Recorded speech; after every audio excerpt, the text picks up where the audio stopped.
Welcome to Tuesday, the 4th of May, 2021. May the May 4th be with you.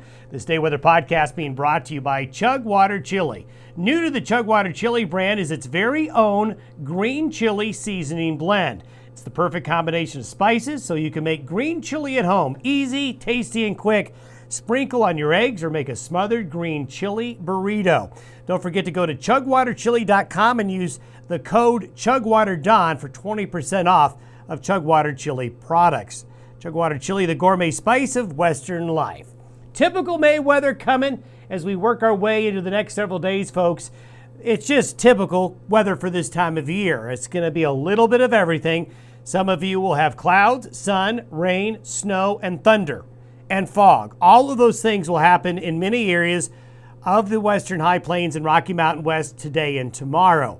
Temperatures quickly rebound Thursday and Friday. Thursday and Friday are the 2 days to circle on your calendar to get outside. We'll melt some more snow out of the mountains. We'll have a really nice warm up on the plains. However, we go right back into cooler and possibly wet weather Mother's Day weekend. And I think we're going to go into early next week with a pattern that is going to be quite cool. So we're still holding off on just getting into a consistently warm pattern. That's just not in the cards yet. And a lot of that was due to a cold April. And I've got more data coming in on the month of April for not only the United States, but the globe that I think you're going to find interesting. Here's today's upper level pattern. We have a trough that's up into the Gulf of Alaska. That's what's coming in this weekend. And then we have a cool northwest wind aloft. So this will keep our temperatures in the cool range today. And little weather disturbances and moisture are coming in this northwest flow. And with daytime heating, these little disturbances coming in that northwest flow will produce some showers and thunderstorms along and east of the divide. West of the divide, I don't see a lot of activity out of this pattern. For you west slope folks, there's not going to be as much activity. East of the divide, the activity will be a bit more robust. And you can see that in the precipitation forecast along and east of the divide through Thursday. Pockets of rain showers and thunder will be around. Some snow up into the mountain areas. Nothing that's going to be terribly heavy, but you can see we get a little far off that divide there. You just don't really have as much precipitation coming. Now, let's talk about something that everyone's really going to be happy about, and that's going to be the Thursday-Friday time frame. These are forecasted high temperatures for Thursday, 60s, 70s in many areas, and then as we get on into Friday, high pressure builds really strongly. It's a sharp amplitude, and when it's a sharp amplitude like this, you just don't have the high pressure last really long, but there will be a wedge of much warmer air getting pushed ahead of this storm system that'll be coming in over Mother's Day weekend. And this is what's going to happen. Look at the heat down across central and southeastern Colorado, down into these areas here. Some really warm temperatures. Very warm temperatures up into Montana and eastern areas of Wyoming along and east of the Continental Divide there. But west of the divide, temperatures are going to be getting really warm as well. However, the party's over once we get into the latter half of the weekend and into early next week. Now, this is a global northern hemispheric picture. I'm showing you the forecast in the upper levels, bird's eye view looking down to the North Pole into this area here.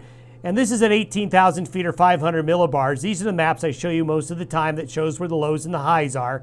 And this is for Friday afternoon. What I wanted to show you here is, see these islands of low pressure and cold? They're all over the northern hemisphere, but they're breaking apart. In the winter, you tend to see one just big mass of cold temperatures and low pressure, but as the seasons progress, they get a little bit more fractured. But I want to show you these islands here because these islands of cold are what keep the weather pattern unsettled during the month of May into early June, because these little pockets of cold, well, they're going to wander into the western United States, and that brings temperatures down. April was so cold in the northern hemisphere that there's a lot of residual cold that's up there that we've just got to extinguish and get through during the month of May. And here's one of those pushes of colder air coming in Sunday into Monday. You're going to have some colder Canadian air coming into the Plain States and into the Rockies, especially along and east of the divide. With high pressure in the Gulf of Alaska, that just opens the door to Canada again. So yeah, we're going to have weather whiplash. We're going to warm up and then we're going to get colder, but the colder hopefully brings some damp weather. These are temperatures across the United States relative to average by noon Monday. And look at the purple. I know when you see purple here, you probably get a sad face.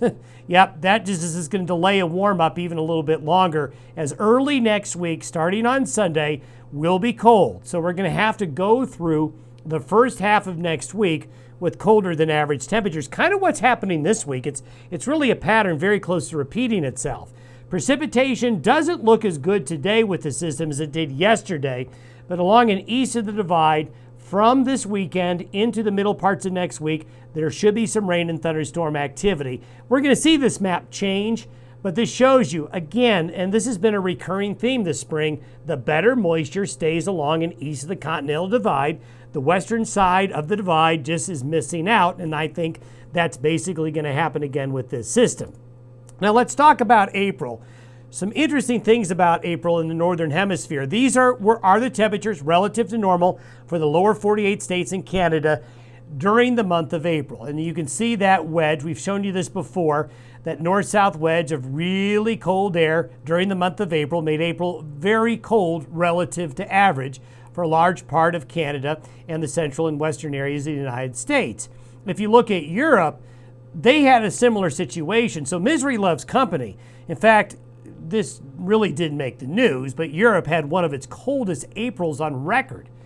And if you were to look in central England, now these are temperatures that go back, some of the most longest records of temperatures are in central England. They've been measuring since the 1860s there. And what's really interesting, the minimum temperatures, the low temperatures in central England were the coldest going back to the 1860s. So that's just not a cold April. That's a really cold April.